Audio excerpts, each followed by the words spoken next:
ואזכור אלוהים את נוח ואת כל חיה ואת כל הבהמה אשר איתו בתיבה.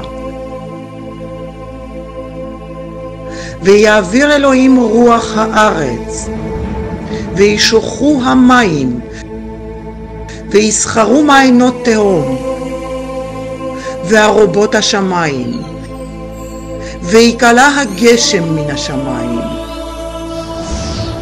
וישובו המים מעל ארץ הלוך ושוב, ויחסרו המים מהקצה 50 ומעט יום. ותנח התיבה בחודש השביעי, ב17 יום לחודש על הרי עררת.